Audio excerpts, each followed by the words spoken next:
Pues nada, encantados. Empiezo a hacer algo de fresco, porque en los pueblos el frío se nota algo, pero bueno, de momento nos vamos defendiendo bien. De hecho, todavía no he puesto ni la calefacción, que habrá que empezar cualquier día. Bueno, pues si os parece, y según nuestra costumbre, vamos a comenzar rezando una de María a la Virgen y adelante, a ver qué se nos ocurre hoy. En el nombre del Padre, y del Hijo, y del Espíritu Santo. Dios te salve María, llena eres de gracia, el Señor es contigo. Bendita tú eres entre todas las mujeres, y bendito es el fruto de tu vientre, Jesús. Santa María, Madre de Dios, ruega por nosotros pecadores, ahora y en la hora de nuestra muerte. Amén. En el nombre del Padre, y del Hijo, y del Espíritu Santo. Amén. Os dije el otro día que hoy vamos a empezar a leer el capítulo 2 de la Constitución Lumen Gentium, que lleva como título El pueblo de Dios. Oye, pues me lo he estado leyendo poco a poco, he tenido que leer, subrayar, tomar notas, y lo interesante de todo esto es que al final te das cuenta, hola Vicente, que el concilio no está diciendo nada extraordinario ni nada extraño. El concilio está diciendo cosas muy sensatas. Lo que pasa es que nos hemos empeñado en vivir al margen de toda sensatez. Y así nos va. Pero fijaos que cuando uno relee los documentos del Concilio Vaticano II, se lleva unas gratísimas sorpresas. Capítulo Dios, el pueblo de Dios. Número 9. Y comienza con lo siguiente. En todo tiempo y en todo pueblo, es grato a Dios quien le teme y practica la justicia. Tiene miga, ¿eh? Hola Juan, muy buenas. ¿Quién es grato a Dios? Quien le teme y practica la justicia. ¿Y eso qué quiere decir? Quien le teme, es decir, quien se toma a Dios en serio y practica la justicia, o lo que es lo mismo, hace las cosas según Dios quiere y pretende que se hagan. Ayer o antes de ayer, yo creo que fue ayer, lleno de indignación, pero ya no sabes si te indignas, te cabreas o te superas. Escribí un artículo a propósito de unas declaraciones del cardenal de Luxemburgo y presidente de los obispos europeos, y que además es uno de los grandes relatores del sínodo, que este señor decía nada menos que en el reino de Dios cabemos todos. Adúlteros, sodomitas, homosexuales, todo el mundo cabe en el reino de Dios. Usted perdone, el reino de Dios está abierto a todos, pero no todo el mundo puede entrar en el reino de Dios. Y siento llevar la contraria a todo un señor cardenal, pero es que no me queda más remedio que hacerlo. Yo no puedo decir a nadie, a Dios le da igual lo que hagamos y cómo hagamos. El cardenal Olich, efectivamente, Claudio. A Dios, ¿cómo que a Dios le da igual lo que hagamos, digamos, dejemos de decir? Esto ni es la doctrina del Evangelio. Claro, este cardenal, sí. Dios quiere que vivamos lo que ha mandado Cristo y que sigamos el Evangelio. Y uno lee la carta de Pablo a los Corintios de ni los adúlteros, ni los homosexuales, ni los avaros entrarán en el reino de Dios. Parece ser que San Pablo esté equivocado y este señor cardenal está acertado. El pueblo de Dios. es grato a Dios quien le teme y practica la justicia. Eso de que da igual cómo se viva, cómo se piense, cómo se actúe, porque todos somos gratos a Dios, es mentira. A no ser que durante 2000 años, desde San Pablo hasta Benedicto XVI, nos hayan estado engañando. Que yo no me lo creo.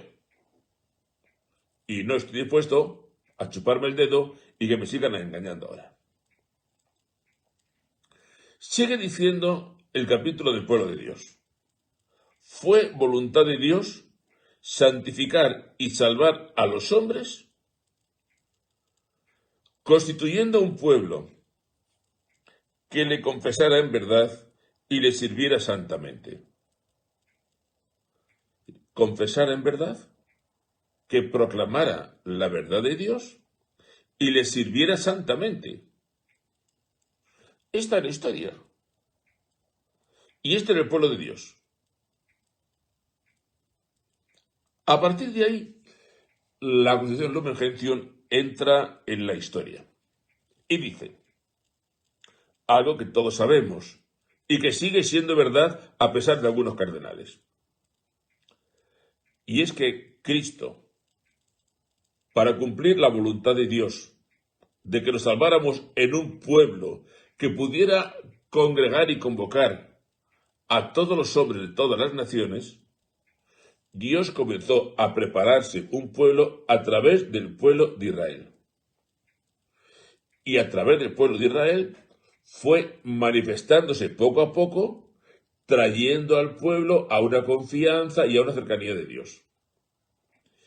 Y en el momento que pareció oportuno, fue enviado Cristo al mundo para que Cristo realizara plenamente la voluntad de Dios y todos conocieran la voluntad de Dios.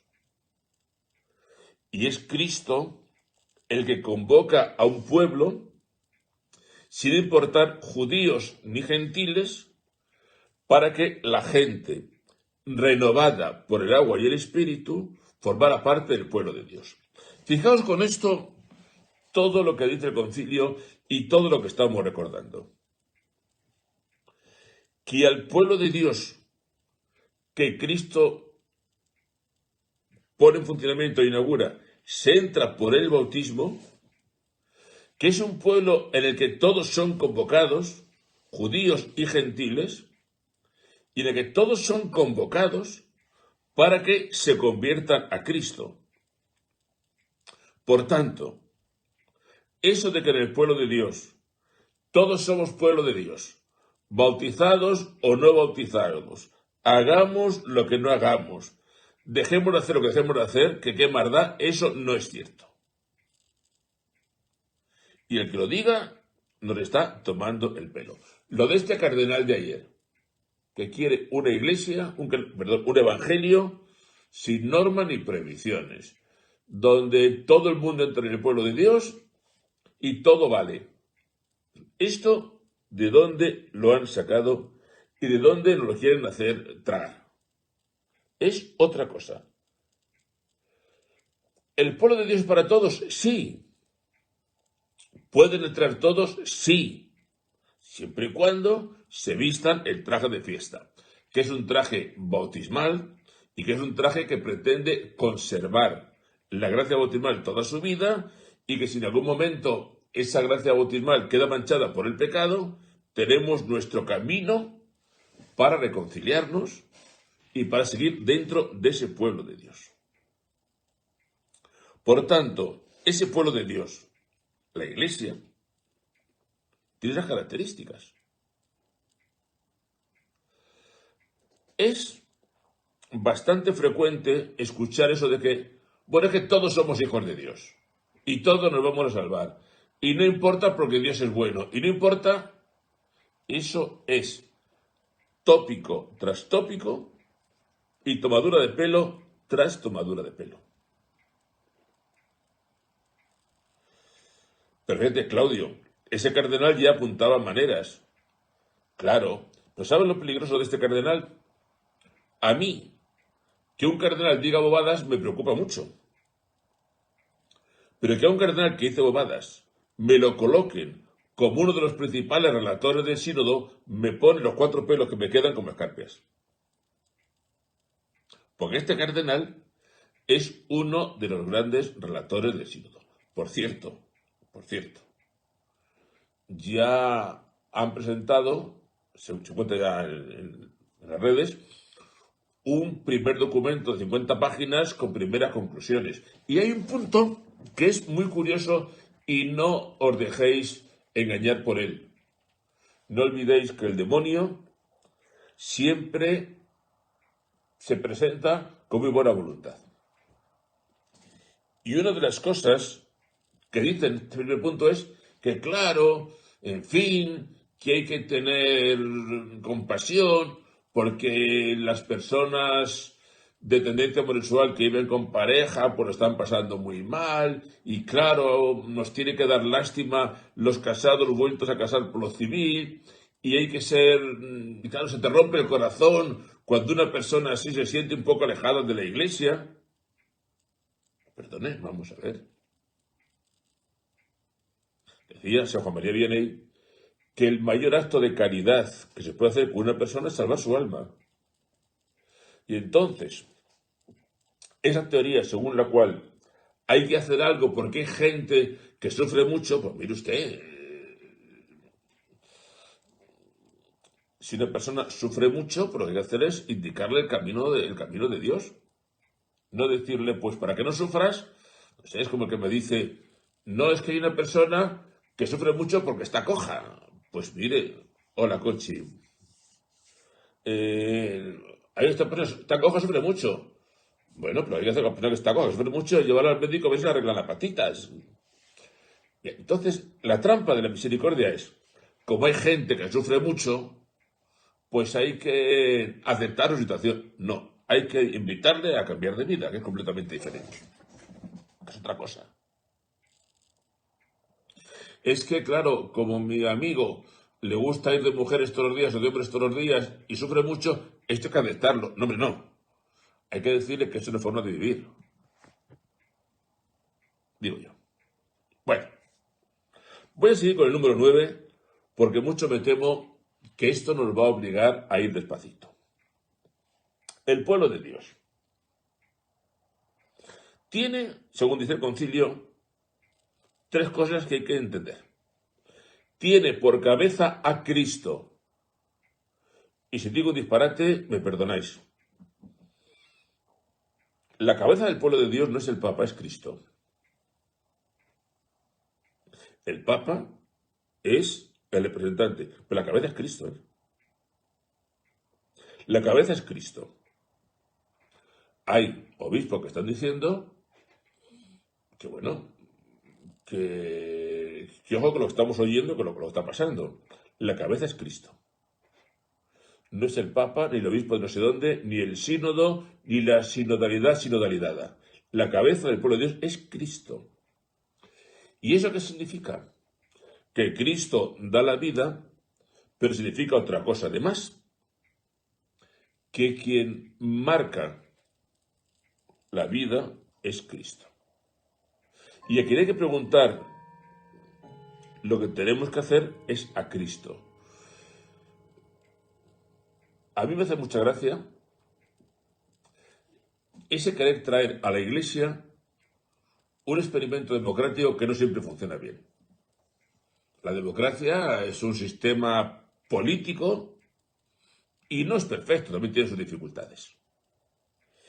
Pretender traer a la Iglesia y a la verdad de la fe la democracia y el consenso es una barbaridad. Quien determina la verdad de la fe es Cristo. No es que la gente se ha reunido y ha decidido que desde mañana el adulterio es bueno. Perdone ustedes que no tenemos capacidad para definirlo. Es que no está dentro de nuestras competencias. Es que la gente ha decidido que desde mañana el matrimonio se puede disolver todos los días 3 veces. Es que no está en nuestras competencias. No se trata de que nos pasemos el día preguntando ¿qué quiere la gente? Sino preguntando ¿qué quiere Cristo? ¿Qué espera Cristo? ¿Qué exige Cristo de nosotros? Esa es la cabeza. Cristo es la cabeza. ¿Cuál es la ley? El mandato del amor. Al momento. Y de aquí no se me alboroten, ¿eh? Como vamos por la vida de simples y de tópicos, lo único importante es que nos amemos. Evidentemente. Oiga, ¿qué entiende usted por amar?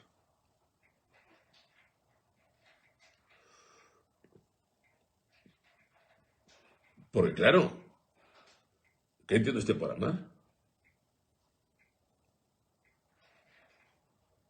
¿Qué es amar? Es que, claro, os voy a contar una anécdota, pero real, ¿eh? Una vez, una mujer a la que yo conocí, ay, tengo un día que hablar contigo para contarte lo que me ha pasado. ¿Qué te ha pasado? Pues esta mujer conoció a un señor a través de un chat y decidieron que sería bueno conocerse personalmente y quedan en casa de la señora un día a las 4 de la mañana para conocerse. Lo normal, lo hacemos todos. En tu casa a las 4 de la mañana con un desconocido. Evidentemente se metieron en la cama, no para rezar el rosario. Y me dice, abro la puerta, entra un señor a las 4 de la mañana en mi casa, oye, y nos acostamos juntos. Pero todo fue amor. Perdónenme lo que respondí. Dije, mira, niña, gilipolleces las justas. Aquí no podemos llamar amor a cualquier cosa. ¿Qué es amar? Amar es vivir según lo que enseñan Cristo y su Iglesia. Es decir, amar es cumplir los mandamientos de Dios y de la Iglesia, y amar es vivir las obras de misericordia. Eso es el mandato del amor. No, lo importante es que nos amemos mucho. Ya. Tenemos por ley el mandato del amor. Es decir, vivir según la ley de Cristo y de la Iglesia. Y el pueblo de Dios tiene un fin. El fin del pueblo de Dios es dilatar el reino, es extender el reino, es proclamar el reino. Boludez de la justa, Luis Fernando. Bueno, hoy hay un peligro que todos lo experimentamos, y es el siguiente: jugar con el lenguaje. Y esto nos pasa mucho. A ver, si yo a un señor que se marcha con otra señora le digo que está viendo el adulterio, se enfada. Pero si eso lo llamo vivir una relación madura, abierta y actual de pareja, parece que suena bien. Fornicar suena fatal, hacer el amor es fantástico. El aborto suena mal, interrumpir el embarazo es mucho más llevadero. Claro, es que las palabras son palabras, pero las palabras las carga el diablo. Entonces, el pueblo de Dios tiene a Cristo por cabeza. Y el Papa, obispo, sacerdote, seremos buenos pastores si nuestra cabeza es Cristo, no si somos la cabeza nosotros mismos. Tiene por ley el mandato del amor, que no es, bueno, como amas, ama ya lo que quieras en Agustín, que lo han entendido muy mal. Mandato del amor, que es cumplir los mandamientos y practicar la de misericordia, y tiene como fin dilatar el reino. El pueblo de Dios es un primer germen que Cristo va formando, cuidando y enriqueciendo con su gracia para que vaya a todo el mundo como luz y como sal, y que vaya a todo el mundo anunciando el Evangelio. Claro, yo esto lo digo, y choca con cosas que escuchamos. A mí, como no me importa hablar de lo que me dé la gana, pues ya está. Entonces, dígame usted, señor cura. Yo le digo. ¿Hay que hacer proselitismo o no? Hay que evangelizar, invitar al reino. Que el fin del reino es que en este mundo todos seamos de Cristo y un día lleguemos al cielo. Es que eso es proselitismo. Llámelo X. Eso es anunciar el reino de Dios y ser fieles al mandato de Cristo. Esto somos, como iglesia. Cristo nos convoca. Él es la cabeza. Nos amamos y anunciamos el Evangelio. Lo hemos hecho siempre y tenemos que seguir haciéndolo ahora. Por tanto, cualquier evangelizador tiene a Cristo en primer lugar, que es gracia, que es vida. Ahí metemos, si queréis, oraciones y sacramentos, que hay que meterlos. Tiene un mandamiento del amor, que se concreta en los 10 mandamientos, en los de la Iglesia como comunidad y en las obras de misericordia, y tiene la misión de anunciar el Evangelio y hacer discípulos. Para esto está la Iglesia. Para otras cosas no. No, la Iglesia somos todos, cabe cualquiera, no hay que hacer proselitismo, cada cual sabrá. Miren ustedes, esto no es lo que hemos recibido. Por mucho que lo diga un obispo de Luxemburgo o lo diga quien lo diga. Esto no es lo que hemos recibido. No es esto. Entonces, la Iglesia de Cristo es la que ve, es ese grupo de personas, de hombres, que ven en Jesús al autor de la salvación y el principio de unidad y de paz y de vida. Que nos parece a los católicos, que Cristo no es un salvador más, ni es una teoría más, es el Salvador. Y como iglesia lo creemos y lo anunciamos. Estamos llenos de espíritu, tenemos en el espíritu todos los medios de santidad y estamos constituidos por Cristo para ser sacramento de salvación para todos los hombres, llamados a difundirnos por todo el mundo. Fijaos que solo el punto 9 de la Lumen Gentium está insistiendo en todo esto. Me pregunto, cuando estamos con el sínodo, la sinodalidad sinodalizada, nuestros obispos, nuestros promotores, se han leído el número 9 de la Lumen Gentium. ¿Qué se han leído? No, vamos a preguntar a la gente, vamos a ver cómo podemos acoger a todos, pero ¿ustedes qué han leído? Porque yo me atrevo incluso a decir otra cosa. Si ustedes se han leído el número 9 de la Lumen Gentium y han estudiado 2 clases de eclesiología, y dicen a la gente, que bueno, que todos cabemos, que da igual cómo vivamos y que no importa nada, que no hay que hacer proselitismo y que todo vale, ustedes están engañando al personal. Literalmente lo están engañando. Les digo más. El otro día, con motivo del Domum, yo prediqué una cosa en mis parroquias. Y le dejamos a ver. Vamos a ser claros. Si yo, como iglesia, he conocido a Cristo, he conocido la verdad, he conocido la abundancia de la gracia, he conocido la llamada a la vida eterna, he conocido en Cristo el camino definitivo para la vida de cualquier persona, y me lo callo, soy una mala persona. Fíjense lo que estoy diciendo, Soy una mala persona. Porque yo, teniendo el don y el conocimiento que tengo, me lo estoy callando. Soy una mala persona.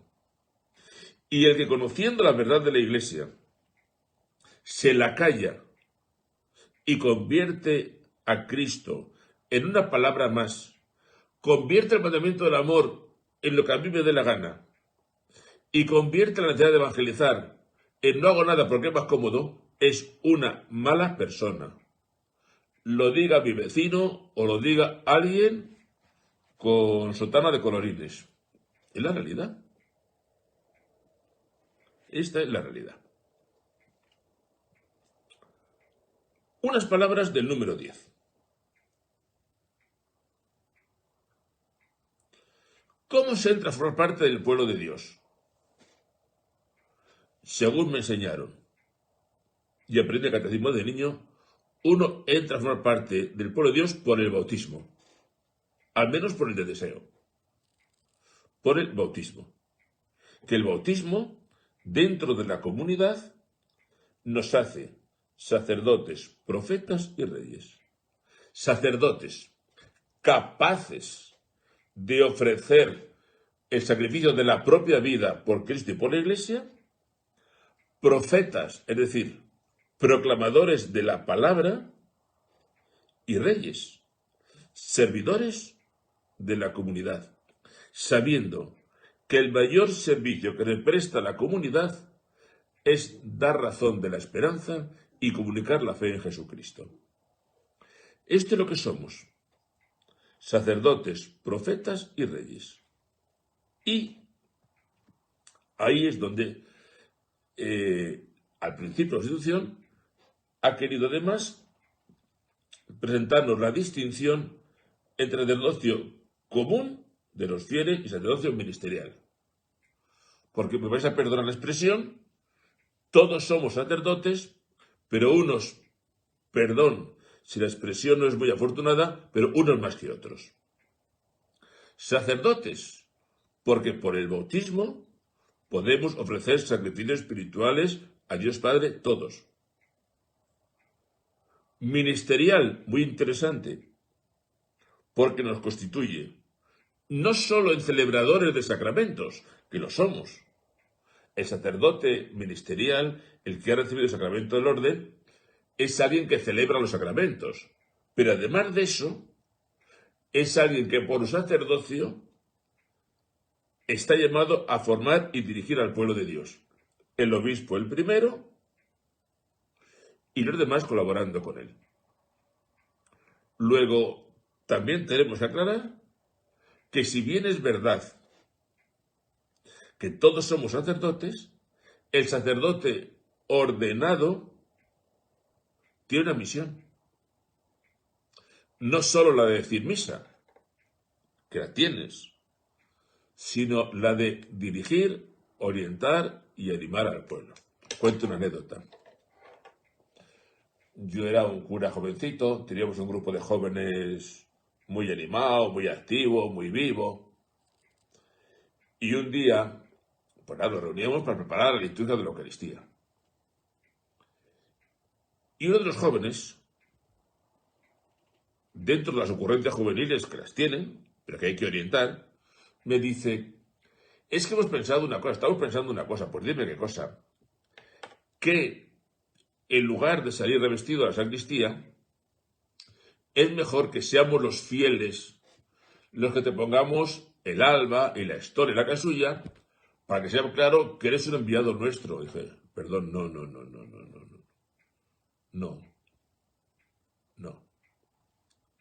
Si estoy aquí en la comunidad, no es porque vosotros me hayáis elegido, sino porque me han nombrado al obispo y me han mandado al obispo, que es distinto. Todo esto es eclesiología, es entender la Iglesia, dónde estamos y el papel que ocupa cada uno. Esa forma de presentar el ministerio, pues sacerdote es uno más, y en el altar tienes a Pepita López y a Menganito y a un niño, y tampoco te revistes por uno más. No, son cosas distintas. Somos un pueblo de Dios, dentro del cual hay dones, hay carismas, hay ministerios y hay llamadas. Pero dentro de esa variedad de carismas, ministerios y llamadas, lo que está claro es: convoca a Cristo. Cristo es la cabeza. Tenemos una constitución, que son los mandamientos de Dios y de la Iglesia, entre la comunidad, y unas obras de misericordia que realizar, y una misión que es anunciar el Evangelio. Sin estas tres cosas, no entenderemos jamás la Iglesia. En Cristo cabeza meteremos los sacramentos, meteremos la oración, meteremos la gracia de Dios.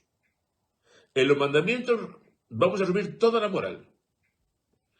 Y en el anuncio del reino metemos la gran obligación del católico. Porque cuando al católico se nos dice que somos servidores de los demás, rápidamente nos vamos a atender a los pobres y a dar de comer en Cáritas.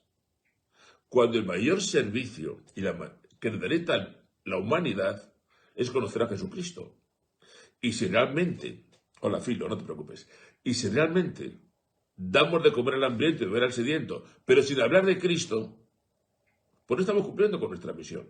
Estamos, engañando al personal. ¿Qué es ser cristiano? Dar bolsas de arroz en Cáritas. No es verdad. ¿Qué es ser cristiano? Visitar a un enfermo en el hospital. No es verdad. Es mucho más. Evidentemente, el que es de Cristo, el que se convierte a Cristo, el que guarda sus mandamientos, mandamiento del amor, el que da testimonio, hará todo eso. Pero reducir el ser iglesia a que un día voy a Cáritas y un día veo a un enfermo es reducir muchísimo la iglesia de Dios. ¿Cómo lo vamos llevando? Que os veo en general muy silenciosos. Vamos, mejor dicho, muy ágrafos, aquí nadie escribe nada. Pero ¿entendemos cuáles son las claves del pueblo de Dios? Esas claves del pueblo de Dios realmente las veis en vuestras parroquias, las veis en las predicaciones, las veis en los documentos de la iglesia. ¿Lo veis? ¿O qué es lo que veis vosotros? Conchita, que todo lo que estoy diciendo es lo que tú ves en la parroquia, en todas.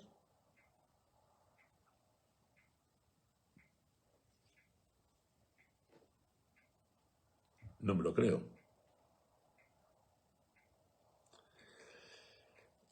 Ni de lejos. No lo vemos. Os cuento una cosa. Hace poco tengo una reunión de sacerdotes. Y nos planteamos, la labor evangelizadora de la iglesia. ¿Y sabéis lo que escucho? Los sacerdotes dicen, hombre, yo intento hacer cosas. Bueno, ¿qué están haciendo? Pues mira, hemos tenido, pues hombre, hacemos cosas, pues hemos hecho lotería de Navidad, un mercadillo para Cáritas, un festival de música, un día hemos ido con los mayores a ver un parque. Perdonadme.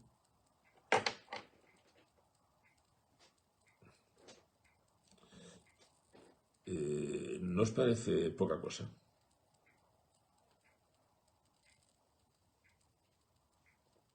O sea, la gran acción evangelizadora es la lotería, un festival de música y un mercadillo para Cáritas. ¿Es la gran labor evangelizadora? ¿Esto qué es? ¿Esto qué es? La gran labor evangelizadora es otra cosa. Porque la voluntad de Dios es que todos los hombres se salven y lleguen al conocimiento de la verdad. Esa es la voluntad de Dios. Que todos los hombres se salven y lleguen al conocimiento de la verdad. Y yo creo que o por falta de fe, o por vergüenza, o por cortedad, el tema de la fe no lo tocamos. Nos es fácil. Bueno, la solidaridad, nos es fácil la comodidad, nos es fácil ser simpáticos, un sacerdote, ¿no? Yo es que la catequesis lo que quiero es que los niños sean amigos de Jesús. Ay, por Dios.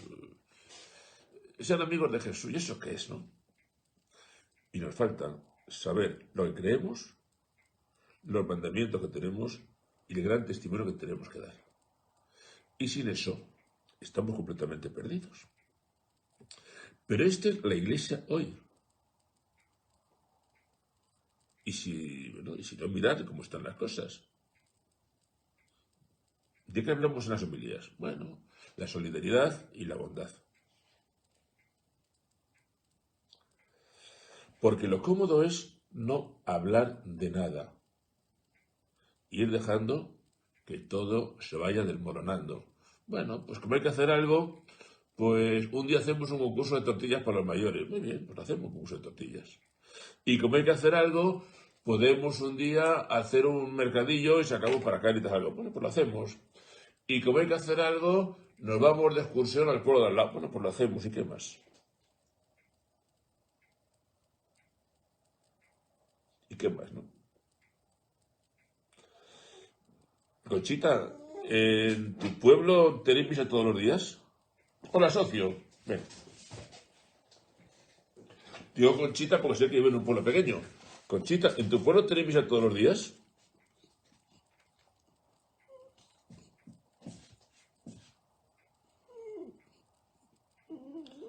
Se ha quedado muda. Hola, socio, que te están saludando. Solo en los domingos a las 12. Perfecto. Fantástico. Conchita, ¿cuántos habitantes sois en el pueblo?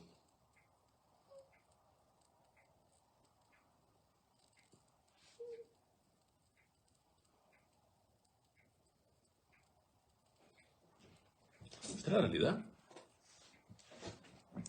Entonces, nos planteamos una iglesia 400. Y tres misas los domingos. Perfecto. Muy bien.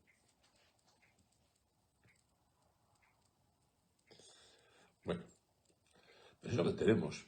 ¿Qué decir con todo esto? Que si no somos capaces de entender de dónde vive la iglesia, para qué vive la iglesia, estamos perdidos. A mí me gusta hablar de mi zona, pero en mi zona estamos 11, 12 sacerdotes. Somos, no, 45, 50, 40 y tantos pueblos, 12 sacerdotes. Todos hacemos lo que podemos. Pero yo diría, ¿en cuántas parroquias de mi zona hay misa diaria? Estamos 12 sacerdotes. Creo que misa diaria la garantizamos 4. El uno porque vive en Madrid, el otro porque no tiene sentido, el otro porque no sabe por qué, el otro porque no cuántos. Y digo yo una cosa, si la cabeza es Cristo, que es el que da la gracia, vivifica y anima, y en las parroquias no facilitamos la comunión con Cristo, y la comunión con Cristo sobre todo, vida sacramental y es vida de gracia, y hacemos de todo, menos facilitar el acceso y al encuentro con Cristo a través de la vida sacramental y la vida de oración que estamos haciendo.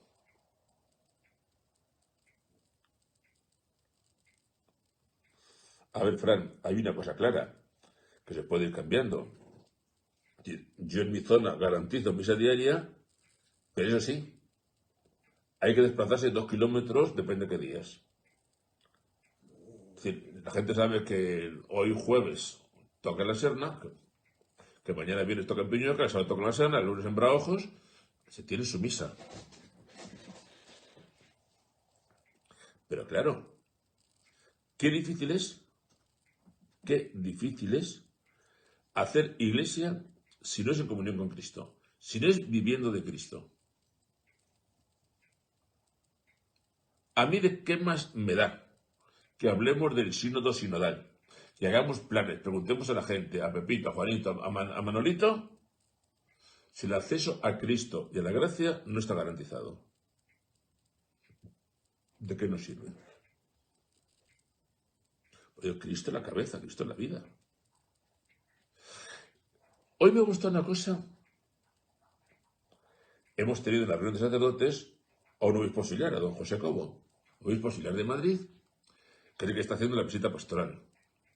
Y ha habido una cosa de don José que me gusta mucho. Y es que, hablando con los sacerdotes de esta reunión, nos ha dicho, no quiero que me contéis qué tenemos que hacer o qué precio tenéis. Quiero que me contéis cómo estáis vosotros. ¿Cómo es vuestra vida de gracia, vuestra vida en Cristo? Y creo que como iglesia la pregunta que nos tenemos que hacer no es si hacemos cosas, sino estamos nutridos de Cristo. Y ahí es donde la reflexión se tiene que hacer fuerte, ¿no? A mí como iglesia no me importa que se hagan actividades. Lo que nos tiene que importar es que estemos llenos de Cristo. En la Biblia llenamos de Cristo. Nuestra vida es una vida, según los mandamientos, una vida de amor. Y esa vida llena de Cristo y que ama y que vive en el amor es la vida que va dando testimonio de la fe. Pero como todo esto supone, yo creo, una conversión, un encuentro, una entrega, al final nos resulta mucho más fácil quedarnos en cositas. Y a base de quedarnos en cositas, hemos conseguido quedarnos sin nadie. Os cuento la última cosa de esta mañana, pero no de curas. Reflexionamos la parábola del hijo pródigo, el que se queda, el que se va y tal, ¿no? Es que claro, uno se queda, el otro se marcha. Y yo al final he dicho lo siguiente. El problema en nuestras parroquias no es que uno se vaya y otro se queda, sino que queda uno y ya se han marchado 9. Y tendríamos que preguntarnos por qué se van. ¿Porque son malos? ¿O porque en la casa paterna hay tan poco por lo que merezca estar que ya al final ni se lo piensan? Si de los 10 se nos han ido 9, se nos ha quedado 1, quizás que como iglesia no estamos viviendo lo que tenemos que vivir. Y esto sí me preocuparía, sí me preocupa.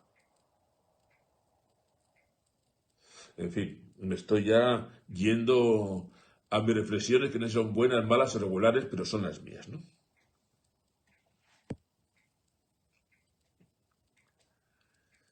Pero sí, por ahí va todo el asunto. Por ahí va todo el asunto. La norma no es... Basta amarse. No, tontería, basta amarse, basta amarse. Cumplir los mandamientos. Ser buenos, no, ser bueno no, ser de Cristo. Y bueno, si puedes hacer un favor a alguien, se lo haces. No, evangelizar. Es que, bueno, aparte es, bueno, pues ser bueno, querernos mucho y ayudar si puedes ayudar a alguien. No me digas tonterías, eso no vale para nada. Eso no vale para nada. ¿Qué cosas os digo? Bueno, que habrá que ir a cenar, ¿eh? Habrá que ir a cenar. Mirad que de lo que es el pueblo de Dios, solo he comentado el número 9 y el número 10. Atención al número 11, porque, bueno, la semana que viene 11 y 12. Pero bueno, lo que podamos. No tenemos prisa, aquí vamos hablando y vamos comentando. Si poquito a poquito entendemos qué es la Iglesia y cuál es nuestra vida dentro de ella, no es poco. Deberes. Pues vamos a seguir leyendo hasta el final del capítulo 2. Eso sí, la semana que viene llegaremos a donde lleguemos. Pero por principio hasta el final del capítulo 2, que son un par de páginas más. Así la vais leyendo y os van sonando. Toca hacer la cena. Y toca recibir la bendición de Dios. Yo creo que está bien comenzar rezando a la Virgen y está bien terminar pidiendo la bendición de Dios. No os conforméis con cualquier cosa. A gente de mis pueblos que van a tener dificultad, digo, exigid por favor vuestra misa. Exigid el acceso a la gracia. No vale con decir, bueno, ya haremos un concurso de postales un día. Exigid vuestra misa. Hermanos, un abrazo grande, buena cena y recibimos la bendición de Dios. Que el Señor nos bendiga, nos guarde y nos proteja de todo mal. Y que la bendición de Dios Todopoderoso, Padre, Hijo y Espíritu Santo, descienda sobre todos nosotros. Buenas noches, saludos de socio que ya se me ha ido a no sé dónde. Y cualquier pregunta, cualquier sugerencia, tenéis el Facebook y tenéis mi correo. Nos vemos. Gracias por estar aquí un día más.